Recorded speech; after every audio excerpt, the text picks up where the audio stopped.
A common question that I get is, will the group environment help me with my motivation? And I want to I want to discourage people from thinking that way. And let me explain what I mean. Motivation should be internal. It should come from you as an individual. If your motivation hinges on a group, then if there's any specific day when that group is not there or not available or doesn't exist anymore, your motivation just disappears with the group. So I encourage you to find some type of internal motivation. And to help you understand what I'm talking about regarding having your own motivation, I'm going to share with you my motivation for exercise. I am about to turn 43 this summer, and I have two kids. My oldest is 5 and my youngest is 2. I didn't know my grandparents. My dad's dad died when I was very young, and my mom's mom died when she was a teenager. My other two grandparents lived in different states. I knew them but I knew them almost as acquaintances. I never had a relationship with them, so I never really grew up appreciating or understanding what having grandparents could be like. Now I have children, and it's interesting because my son never met my dad. My dad died a couple years before we started having kids. And as my son grows up, he has so many similarities with my dad. It's really strange. And because I've never met, my dad's never had the opportunity to rub off on him, but just genetically, they have so many similarities. And I often sit there and watch my son, and I wonder what it would be like to see my dad and my son interact.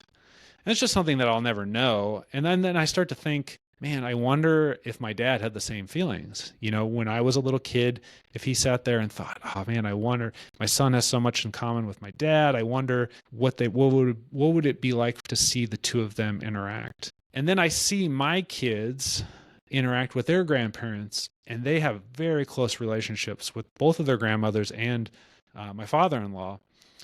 And then I start to get curious, and I wonder, man, I wonder what kind of parents my kids are going to be like.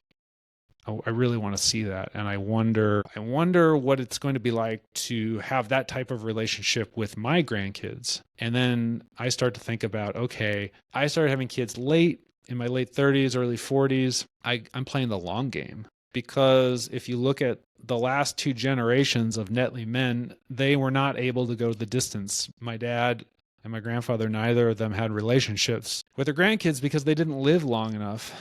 And then I have to think about the realistic possibility that my kids might wait till later in life to have kids. So realistically, I've got to make it to have a shot at this goal. I've got to make it another 40 or 50 years. So I'm thinking about longevity, lifespan, but also health span. How healthy and mobile can I be in my later decades? And that's my motivation.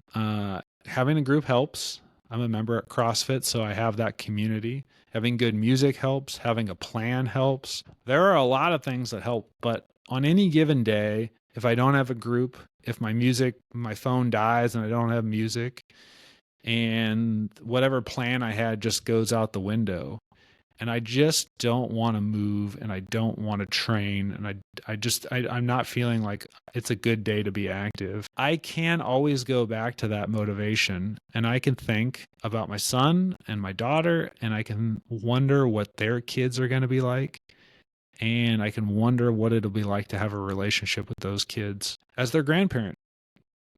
And that's my motivation. That's enough to get me moving. I don't need you. I don't need a coach. I don't need anyone. It'll get me moving. So I encourage you to start to think about that.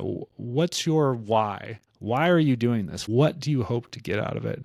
And why do you want that outcome? What does that outcome mean to you? This is your motivation. This is the essence of what's going to keep you going.